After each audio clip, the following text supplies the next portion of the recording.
Okay, Word. all right, good. Then we're going.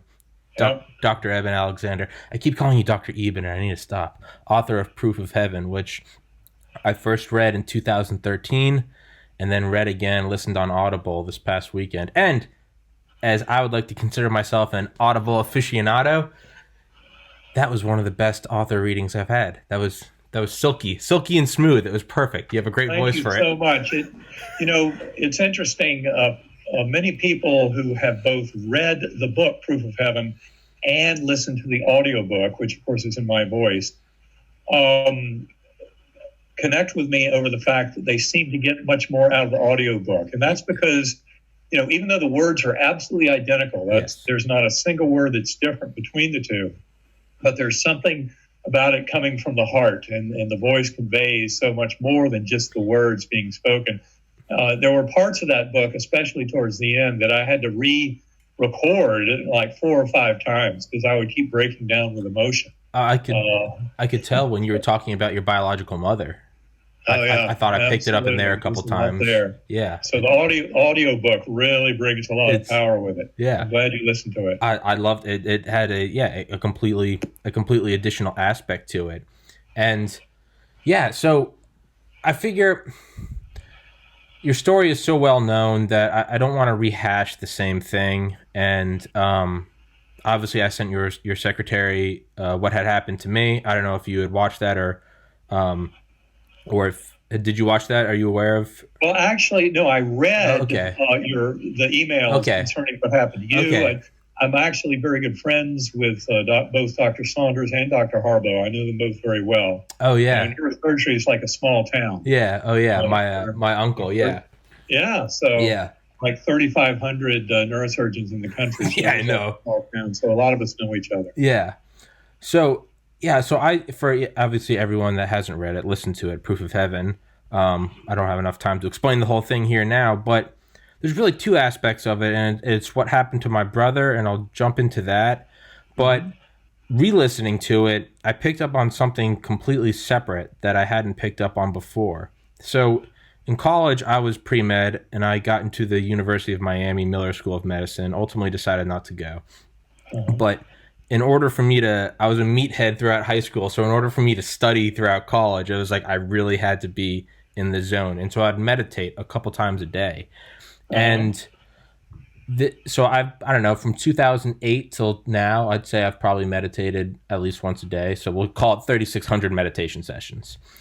Good. Of those, I'd say there's probably been 10 that were, I mean, you would think that it was a psychedelic drug with what happened, but re-listening to your book, it reminded me of the second stage, not the view of the earthworm, but the sort Gateway of Valley. yes, that's what it is. And I went to the University of Georgia, and I would walk onto campus after I did this, and like I said, 10 times. It's probably happened 10 times over 10 years, so it's not frequent. Identical to what you were talking about. It was nothing that I hadn't seen before.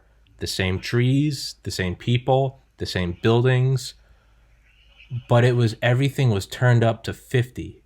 Yes. Everything was, and I'm someone like yourself that I grew up very religious, and then as I went through the pre-med journey, and you're going through physics and chemistry, it starts to, like you said, like an ocean, the shore just kind of tears away the sand, and it gets harder and harder to believe. Yes. But as I had these experiences, I started to think, what is this? It's, I mean, joyous. I mean, every twinkle of light, I felt you could see molecules dancing in the pavement. You could hear sound, and not only that, what you said, instantaneous learning. Right. I would go to class, and it was I would never have to. You probably remember organic chemistry. Yes. Days I took days where that would happen, and I would go to organic chemistry. It was like it was like I was just downloading it. I would sit there, right. And so point of me going on that whole rant is, so this clearly is a physical occurrence. This happens to our minds. This is real. What do you think that is? Do you think that this is just a field of science, a a set of natural laws that we just haven't fully discovered yet? Well, I think it is all about natural laws in the natural world. I love the point you just made is a beautiful one about those 10 times of kind of transcending Yeah. the normal reality. Even though the scene can stay the same, it's your kind of perception. And in many ways, it's your relationship with the scene. And in many ways, I believe what this is showing us is kind of expanded conscious awareness is revealing that we're all part of a consciousness that fully involves this universe. Yeah. And in many ways, the universe is conscious. That's one of the points that Karen Newell, my life partner, and I make it in our book, the third book I wrote about all this, Living in a Mindful Universe. But the way you put it is beautiful. The way that you were able, you meditate a lot, so you've kind of softened the veil. You're used to exploring consciousness. And that's one of the things that Karen and I do in our workshops all the time, is try and help people understand you don't have to have a near-death experience to come to a full-blown relationship and understanding of the greater aspects of the universe, and especially the world beyond the physical. Because, in these bodies, living in four-dimensional space-time, we have this kind of prejudice to believing that the only thing that exists is physical. And what we're skipping is the realization that nobody has ever experienced an objective physical world out there directly. What you experience is the inside of your own consciousness, which is basically a model put together that usually is somewhat faithful to something out there. Sure. But the mistake is in believing that it's all in the physical world. And so, for example, me before coma, Duke educated neurosurgeon, 15 years at Harvard Medical School, thought I understood brain-mind consciousness. But I was looking at it completely backwards, just as our modern culture often does. And yet so many people like you and tens of thousands of others that I've encountered have had experiences that show that there's much more to this. And I think what you're describing there, that feeling of kind of joy and bliss and engagement and kind of the magic of the world, has to do with tapping much more naturally into our very consciousness, but also involving something that's beyond the personal, beyond the ego, beyond the linguistic voice in the head. And again, this is something that Karen and I often promote in our workshops, is to help people realize the little voice in the head, that running stream of thoughts, is not who you are. No. And it is not your consciousness. In fact, it's a cheap little parlor trick accomplished by about 4 grams of tissue in Wernicke's area in the temporal lobe in the dominant hemisphere. And the beautiful example of that, my first kind of education about the reality of that after my coma experience was reading Jill Bolte Taylor's book, My Stroke of Insight. Mm-hmm. She also gives an excellent TED Talk that I can highly recommend. But the point that she made in that book that caught my fancy so tremendously was that as this vascular malformation right there in Wernicke's area, right there in the linguistic center where we put together our ideas of objects, relationships, causal factors, our linguistic brain, it was destroyed by this hemorrhage. And as it was being destroyed, her sense of boundaries of self, she was at home alone at the time, it was in the morning, and her sense of self expanded beyond her skin to include the chair, the desk, the trees outside the window, the clouds in the sky, with this incredible sense of oneness that all of it was actually part of self.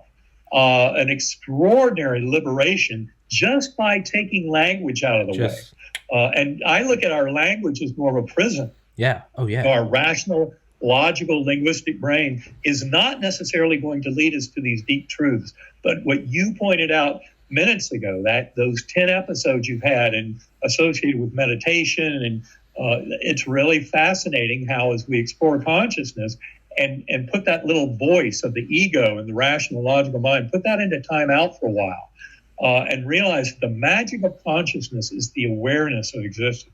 Yes. And that is a part that I submit actually expands tremendously when we die. That's what near-death experiences are describing. Yeah, It's yeah. a world far more real than this one. Just And peeking most in. people think, Yeah. no, it's dreamlike, it's murky. No. No, it's the opposite. This is the dream. Yes, it's That Thank you. is the reality. Thank you. You said that in your book, and you started it perfectly. And I remember the I always butcher the name, the earthworm's eye view, point of the yeah. You said it wasn't foggy, it was just less.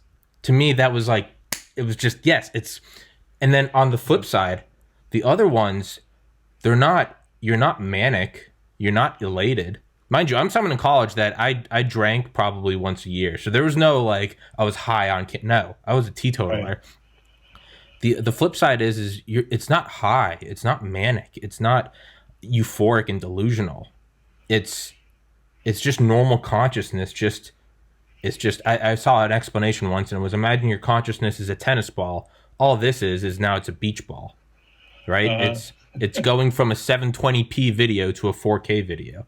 It's the same thing. That's a very good description. Yeah, metaphor. Yeah. And so I'm tickled that you enjoyed my 10 experiences. And so you talked about how your son said in order for you to properly convey your story and for it to have an impact on the medical community, you need to write it down before you read anyone else's.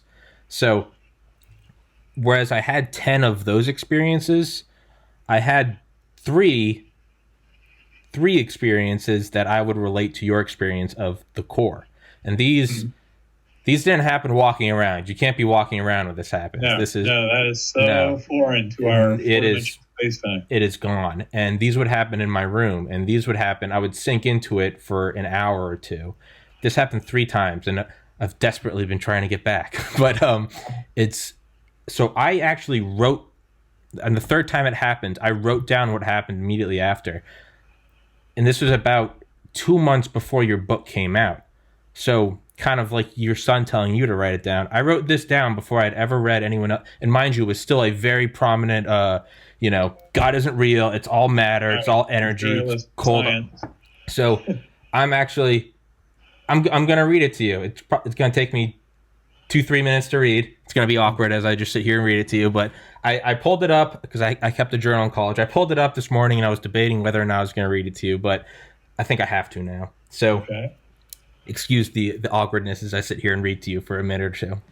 So this is the description of the third time it happened. This was in about August, September 2012. Been 8 years. But this is from right after. Here we go. Time skips. Hours vanish in a second. I find myself in my room. Everyone else asleep. The universe taking me to its core. Obviously, this was enjoyable. But this time, I was truly stunned as to why I am conscious. So there I was. Who knows? Maybe there I still am. Just feeling around me, and then, for whatever reason, I wasn't satisfied. Keep pushing. Go further. Let go. Just let go. It will all be okay. Just go. Were the thoughts I was hearing through my being. So I let go. I could feel myself wander into uncharted territories, modes of consciousness I hadn't ever experienced before.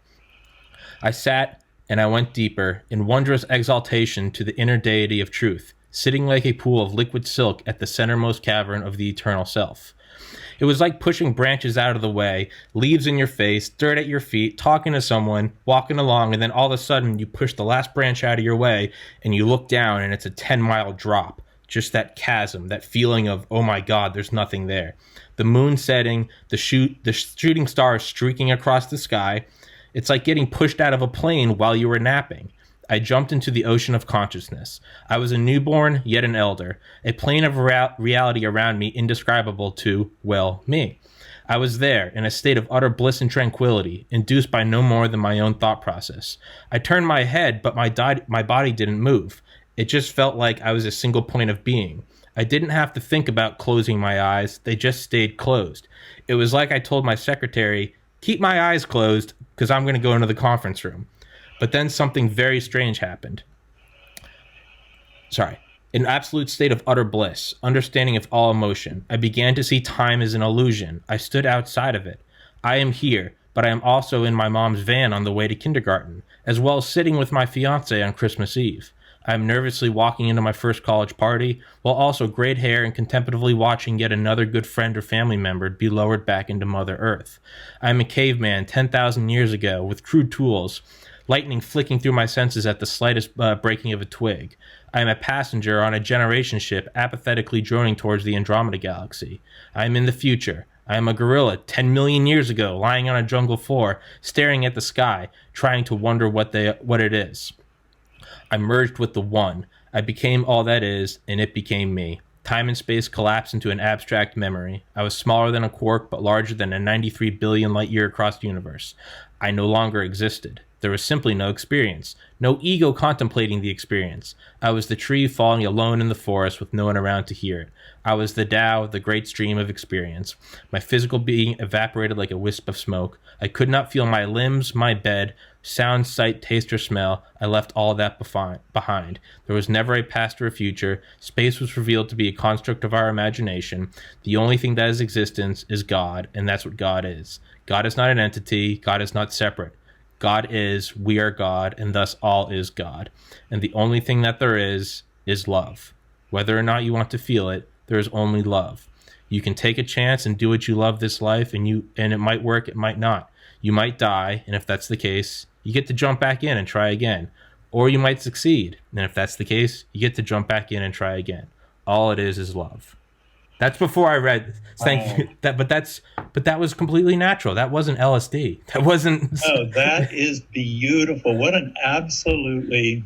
Thank you. I mean, in those few minutes, you've kind of encapsulated the journey that is available to all of us as sentient beings to transcend notions of kind of personal self. That whole experience of non-self, of becoming, without any limitations in time, past and future, united, oneness with the divine, with that God force. You described it beautifully. Thank you. And that's kind of a holy grail for, seekers and mystics down through the ages, is to achieve that kind of oneness with pure consciousness that allows you to kind of experience things far beyond the self. And that's really that natural awareness we're talking about. And, in our book, Karen and I actually discuss tools that people can use to get there, to that state that you're talking about. And I'm not sure if you're familiar with Sacred Acoustics, with her company. Sacredacoustics.com is where people can learn more. But binaural beat brain entrainment is something I use an hour to a day. I've been doing that for a decade now.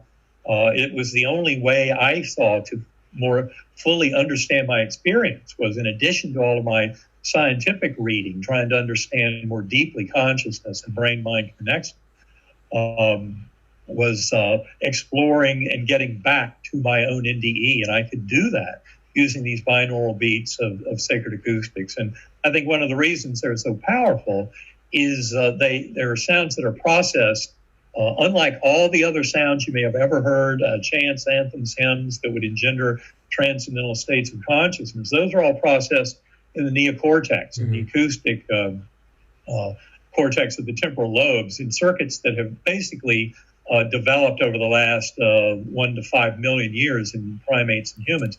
Whereas differential frequency brain entrainment, like Sacred Acoustics, is something that addresses a circuit in the lower brainstem, more than 300 million years old. That circuit predates mammals on this earth. So I believe that's one of the reasons it has such tremendous power to liberate conscious awareness. And you describe it perfectly. So you actually have a meditative technique that's enabled you to thin the veil in a beautiful way, to really jump into that ocean of primordial mind. And of course, it's all revealed to us as the binding force of love, and the infinitely healing power of unconditional love. And you describe and sense every bit of that beautifully. I love it. Thank you. That's what it is. And you said it in your book, and that's the other thing is there's nothing you can ever do that is wrong. You have never, that is what it is it's one thing to be told, hey, I love you, you're awesome. It's another thing, as the comedian Duncan Trussell said, true healing is realizing you were never sick. Right. That's what it is. All is well is the way we like to put it. Yes. It's just, that's what it is. All is well. That's what you said. But that's what it is You know, I I still, as a human, as a flawed human, I still freak out on a daily basis. I mean, right now I'm above my parents' garage. I'm 30. I'm trying to build a podcast, and all my friends that I got into med school with, they're now successful physicians and married, and I'm like, oh, what am I doing? But I always go back to those just couple of times that I felt like I dipped into infinity, and I'm like, Absolutely. Well, it's so yeah, critical to follow your heart, and yeah, that's exactly what you're doing, and yeah, that is what allows one to truly kind of come to this world and blossom as the soul they were meant to be. So I'm so glad you were doing that. thank you. It's absolutely what I had to do after my coma. As much as I love neurosurgery and love taking care of patients, I came to realize that this mission of sharing this story and working with other scientists around the world on the mind-brain connection and the nature of consciousness, the very nature of reality, was what I was driven for. That's why I had the coma experience. Yes. Looking back on it, it all makes perfect sense. And I'm very grateful for it. I'm grateful for the meningoencephalitis that almost killed me. Yeah. Because bundled with that kind of a challenge and hardship often comes the greatest gift of life, and that is kind of growing into our soul's true mission. Yeah. And I just love the way you describe it, because for me, it's a similar process of coming into this notion of you leave the ego far behind. Yeah. The strong ego really doesn't survive in this environment, because it's all about the higher good, the win-win situation, the all is well. And I think going back to something you said a few minutes ago, people misinterpret that when you say you can do no wrong. They think that means, anything goes, that there are no rules and we have no responsibility. Whereas in fact, just the opposite is true. What this kind of deeper realization brings to us, especially bathing in that ocean of love and seeing how powerful unconditional love is to heal, we realize that ultimately our soul growth is most enhanced, and our kind of synthesis and reunification with that God force is best when we demonstrate unconditional love for self and for others, and kindness, compassion, acceptance, mercy, forgiveness, gratitude. These are all the kind of qualities that are part of that soul living its heartfelt mission of who it came here to be. So even though we use the words "you can do no wrong" because we realize this is all about learning and teaching these lessons of growth, there's no question from the point of view of the NDE community, and that's a community that's been building for at least 2,400 years with human experience, it's all about that love. I mean, that's why people come back from NDEs and have no fear of death. They realize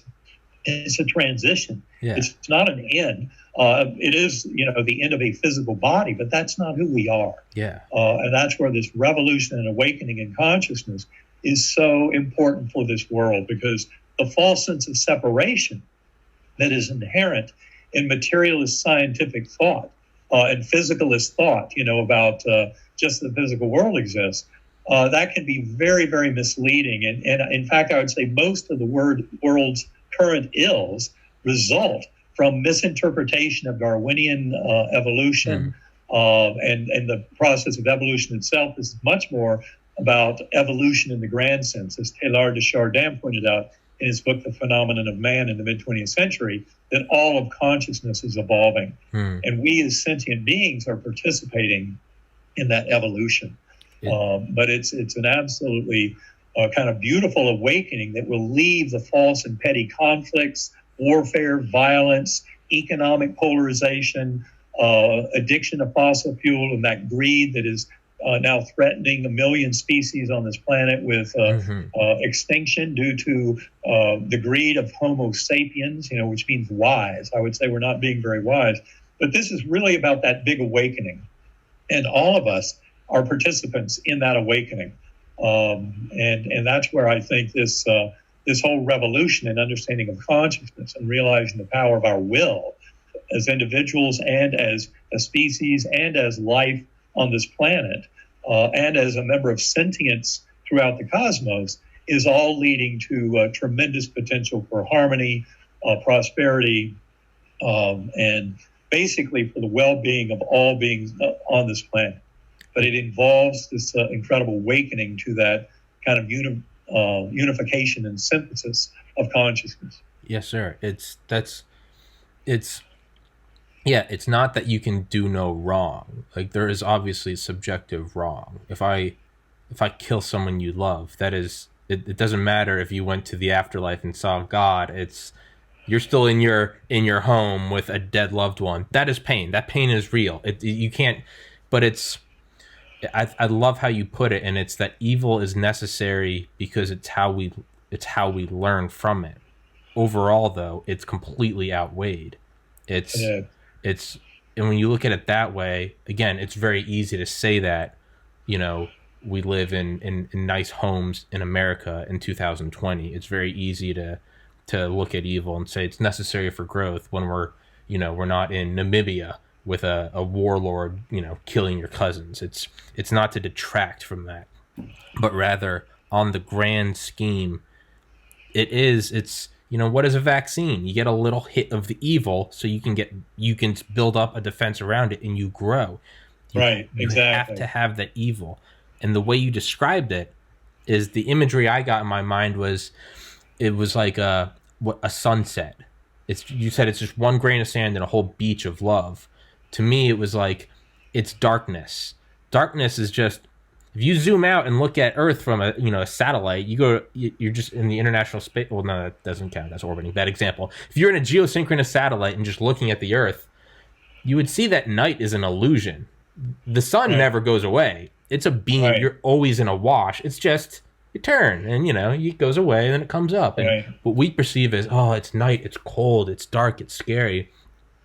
No, it's an illusion. You zoom out, there's never been a night in the solar system. It's all the same day, right? Absolutely. Brilliant light everywhere. Yes. When you look at what's really going on in the solar system, and that's very much like this, our universe that humans live in, that the apparent darkness and evil are simply there as an absence of the light and love. Mm-hmm. It's not like an opposing force. And that's where I think the lesson from NDE's of kind of the background ambience of that brilliant light and love at the core of this universe, when we go to those spiritual realms, reminds us that is really the nature of this world too. And we all have the power as sentient beings to bring that light and love for self and others. We can serve as a conduit to bring that into this universe. There's not a single problem on this world that would not start to improve dramatically if people just showed more kindness and compassion to their fellow beings. We would instantly transform all of humanity and the human experience to a far more positive and harmonious ability. If we got away from this focus on kind of self versus other and thinking instead that we're all in this together. That's what the life review in near-death experiences brings to light very powerfully. Life reviews, your life flashing before your eyes. That's not a New Age concept. No. That goes all the way back to the writings of Plato, when he wrote 2,400 years ago about Armenian soldier who was killed in battle. And after several days dead on the battlefield, he was put on a funeral pyre. And he came back to life just before they lit it up. And his story was very simple. When you die, your life flashes before your eyes, all the residual lessons to be taught and learned emerge. And then you find that the only thing that's important is how much love you were able to bring to this world. That was his lesson 2,400 years ago. That very same lesson could come out of an NDE and a soldier in Afghanistan or Iraq today, because it's all about the love. And we need to return to that kind of fundamental premise. And I would say that near-death experiences in many ways are the tip of the spear in this awakening. Yes. And although in and of themselves, near-death experiences could never answer the question about what happens after we die, because those people don't die, they come back to life. But they certainly serve as a strong indicator of what happens after we die, certainly in the early stages. But then, as in our book, Living in a Mindful Universe, you have to look at all different manner of consciousness and its expression. And we use a multidisciplinary approach, including what we call the primordial mind hypothesis in that book, to help people get on board with this. But it involves not only the hard problem of consciousness, which is really an impossible problem for materialist science, trying to explain emergence of consciousness in the physical brain, but also all the evidence, say, from philosophy of mind, the binding issue, the apparent unity of consciousness. And then, of course, there's all the evidence for non-local consciousness, telepathy, remote viewing, distance healing, psychokinesis, near-death experiences, shared death experiences, and, of course, that biggie, the reincarnation stories that come out of University of Virginia, 2,500 cases of past life memories in children suggestive of reincarnation. When you read that literature, you realize there's a lot to it. So obviously our understanding of consciousness and the human spirit and the human condition is still very, very, very preliminary. And it's not going to follow the path of materialist science that sits there and looks at particles in the subatomic world, even though quantum physics itself shows also everything. Very strongly tells us consciousness is fundamental. It's primary in the universe. It's not derived from physical matter. And those are all arguments that we combine into a very powerful argument for objective idealism. That is the reign of the mental realm. And that the will of the universe is basically something that sentient beings have access to and we influence. That's why things like placebo effect work. Placebo effect is honored by the medical profession over the last 6 decades as the gold standard for comparing any new treatment. And placebo effect is nothing more than the admission that a patient's beliefs can play a very powerful role in healing. And placebo is more than just a sugar pill helping a headache. If you go to noetics.org, the Institute of Noetic Sciences website, put in the search term spontaneous remission, you'll find a book they published in the mid-1990s. It's out of print now, but you can download the entire thing for free from their website. More than 3,500 cases of healing in advanced cancers, infections, congenital deformities, degenerative diseases that occurred in spite of or beyond the capabilities of Western medicine to heal any of those things. And when you read that and start to realize how powerful things like prayer and belief can be, you realize this world is absolutely one of mind over matter. And we just need to more fully investigate how all that works. Deep meditation and centering prayers are ways of exploring consciousness that allow us to more fully manifest the free will of our higher soul. And that certainly involves healing, coming into more wholeness for self, for ethnic groups, for nations, for all sentience throughout this planet and beyond. So this is really about that awakening to that power of that mind and that heart consciousness and that binding force of love. The worst part is like you almost can't even begin to entertain it until it's happened to you through meditation or through an E. coli infection. It's almost hopeless, right? It's almost like. Well, I would say to meditate is a defined and proven pathway for any sentient being to come into touch with that. It's really, when we admit that the brain is not the producer of consciousness, that it is merely a filter, it allows primordial consciousness to manifest, then we start to realize how powerful it is to explore. Going within is actually going out into the universe. And that's why meditation and centering prayer can be so helpful in this understanding. And you're right, personal experience is absolutely, in many ways, essential to this kind of awakening. You can sit there and be an armchair philosopher and read the books, go to the presentations, watch the DVDs, etc., all those shows on YouTube trying to get to the heart of all this. But the essence of it lies within. The answers lie within. And so by exploring consciousness, we can all gain greater access to that kind of information about ourselves and the universe, and not just that, but the influence on the emerging reality. We have much greater impact as we explore consciousness and become more kind of aware of that connection we have, and that our will does have power, and that in fact most of the beliefs of our society are falsely constricting, falsely limiting. and really, there are no limits. So we can explore within our mind and start to determine, bring this beautiful reality of harmony and prosperity for all. Yeah. Taking care of every sentient being. Yeah.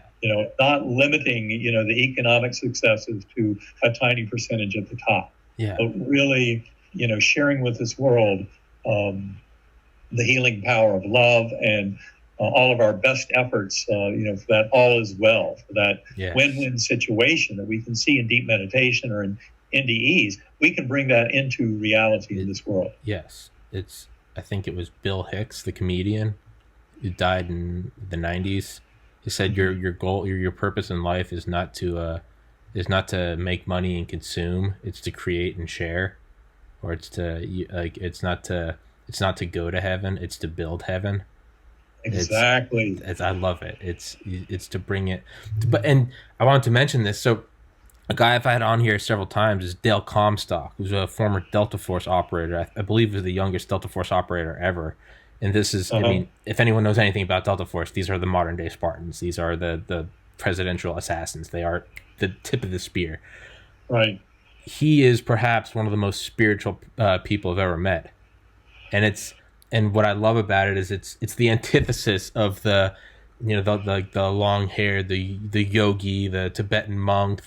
Here's a guy who, Black Ops personified, right? This guy is a special agent, worked for the CIA, but he'll sit here and he'll talk to me on the podcast and talk about frequency and energy and love and creation and sinking in with what you want and visualizing and success and tapping into it and getting the negative people out of your life. And I love having him on because it's like, it stomps out any usual argument. Oh, that's just a hippie. He's just, taking DMT. And this is a guy that's like never touched weed in his life. And yeah, I thought I must say one of my earlier kind of books of spiritual truth early on after my coma was Sun Tzu's The Art of War. Yeah. And it was amazing the kind of insights he had into the human condition, into kind of growth of souls. And of course, I view warfare and violent conflict as kind of a sign of the trouble of our materialist conventional worldview, as opposed to a more quantum-informed, unified consciousness, one mind view. And yet, it's fascinating to me how some of the participants in war come to a deeper understanding of what is really important in this life, and that if you're using that violence and everything, to hurt innocence, obviously you're very much on a wrong pathway. But if such efforts are used to defend, the innocent and, civilians and against dictators and against oppression, there can be great wisdom applied in how such kind of militaristic focus actually influences the world. And it can be for the better. But the key is, of course, that ultimately the goal must be to protect innocence, to help promote peace and love and harmony. And unfortunately, even though we're kind of agreed that the badness, the darkness and evil in this world in many ways is kind of illusory and it's just the absence of light and love, the reality is it's there. It still serves as a great directive that in many ways, people who have this love in their heart and this realization of the peace and harmony that is possible for our world, there are also necessary steps that sometimes have to be taken to help bring those things into reality, especially when you have some of the bad actors in a kind of militaristic situation. Yeah, it is. Like we said, it's not to diminish it. It's real, but it's interesting how the lessons seem to exist not just in a coma or a meditation, but can also exist on a battlefield or in a fighter jet. It's really about bringing that lesson of the meditation to this world. Yes. We can meditate, we can go within, we can get tremendous insight. But at the end of the day, this is where we get the spiritual work done. Yes. We don't get it done in those realms. No. And likewise, when you read the reincarnation literature and realize our souls come back again and again, in this process of progression towards oneness with the divine. It's all towards kind of a perfection by learning, from that from these experiences and from that apparent darkness and evil that helps to drive a dynamic towards the good, towards love and compassion and kindness. But ultimately, that spiritual growth occurs right here in this world with our souls, higher souls kind of temporarily dumbed down, to having skin in the game with the emotional buy-in to leading these lives. But that's the important step. We don't just, the progress is not made in those other realms as much as life reviews in the other realm help to refocus, help to trim the edges around a lifetime and refine the lessons, the teaching, and the learning to plan the next incarnation. But this is really where we get the work done. So bringing that heaven to earth is essentially what I believe we're all involved in. Yeah. A physician friend of mine, he and I used to have these talks in college late into the night, and just trying to explore different kind of abstract theories. And I remember we both asked the same professor about the hard question of consciousness. The easy question. The easy question is, how do you get to the moon? The hard thing is you put all the money and do it, but it can be done. With consciousness, it's okay. We can dissect it. We can get slivers and fMRIs and all different, and luminescent proteins, but it comes down to how does this sack of protoplasmic fat and protein turn into this, right? And of course, that is the hard problem, consciousness. And in fact, the answer to it is it's not all just in the physical. No. But in fact, this entire universe most prominently is influenced by the mental layer. And that's what we have access to. And that's a very important lesson that's emerging from all this modern neuroscience of consciousness. But we have to look beyond the brain, because the brain does not hold all the answers. The brain is like the display on the computer. Yeah. So it's important. What appears on the display of the computer does relate to what's going on in the display itself, but the ultimate origin of what shows up on your screen is at much deeper levels. And those are the levels that are outside of the physical. The CPU and that kind of thing, in this analogy, would be beyond the physical realm. And what you find, as we describe in our book, Living in a Mindful Universe, is not only is consciousness not created by the brain as much as filtered in by the brain, but likewise, memories are not stored in the brain. Of course, that's no surprise when you appreciate that literature on more than 2,500 past life memories in children cases suggestive of reincarnation, because there's no kind of physical brain to preserve memories between those lifetimes. But we're really talking about how the brain is able to access memory in this kind of quantum hologram of infinite possibilities in an information field that is the substrate for all of emergent reality in the universe.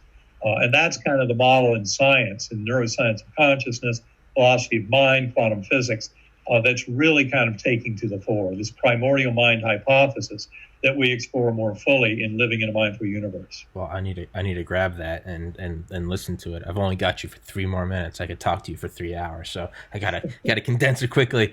Yeah, I was gonna say, isn't that's the Akashic record idea? Is that all knowledge already exists? That of all potential, and really the only thing we've ever known is the inside of our own consciousness. So this is just starting to explore that and realize, quantum physics tells us quite clearly there's no objective physical world out there independent of the observing mind. And this is where objective idealism is such a powerful model for understanding it all. And that's really where science is headed. Yeah, it's I think it was Aldous Huxley in The Doors of Perception who talked about the mind at large, and he said that we are all radio transceivers, and you can destroy the radio, you can take it apart and you can look at everything, but the reality is there's a radio tower over the horizon that you can't see that's playing jazz music. You're not going to find the jazz music in the radio. You can miss it. The radio can have a personality like you or I. It can have some scuff marks. It's a color. It's got a flavor, just like a person, and you miss them when they die. But I mean, that's not the music. That's the transceiver. They are not gone. When the physical body dies, it's not the end of us. And that's a very important thing for people to get. And again, once you feel that, all is well. I've had friends ask me, they're like, how are you not freaking out all the time? And Alex, like, I am, man. Again, older brother, younger brother, both successful. Younger one just got engaged. Congratulations, Patrick. But and friends are physicians, and here I am above my parents' garage, 30 years old, and it's like, but I'm like, all is well.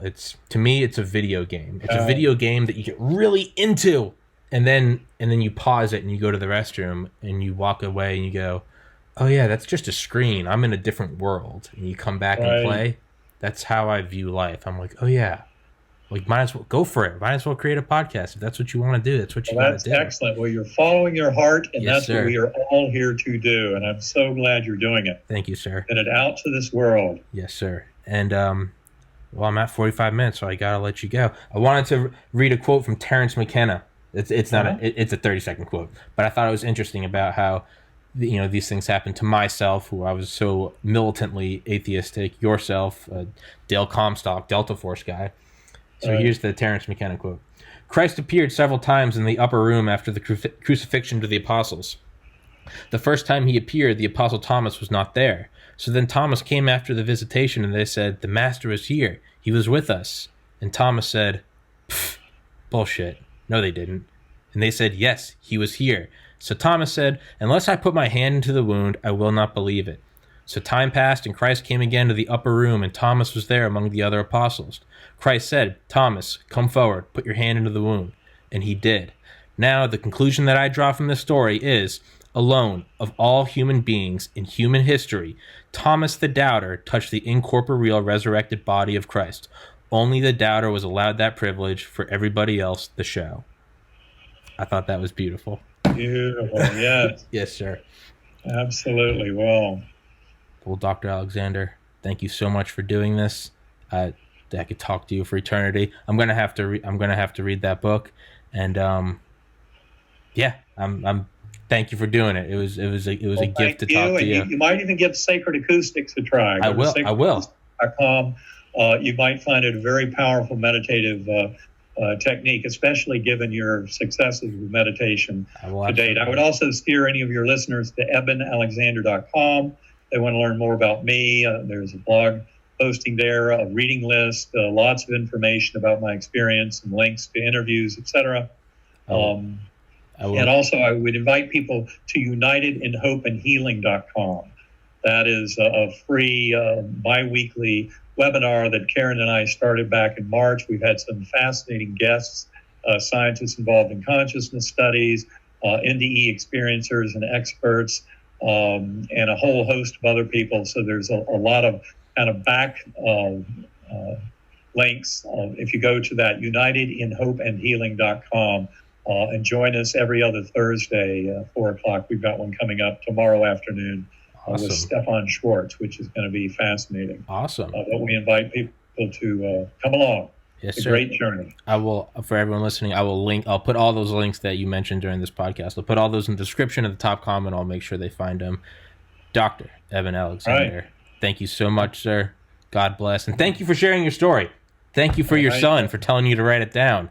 So yes, I know that was the best advice I've ever gotten. I'm very grateful to Eben the Fourth. What a genius! Shout out Eben the Fourth. It's all right. Well, thank you so much, Tommy. Thank you, sir. Soon. Yes, sir. Thank you so much. God bless you. Have a great day. You too. Bye bye. Bye bye.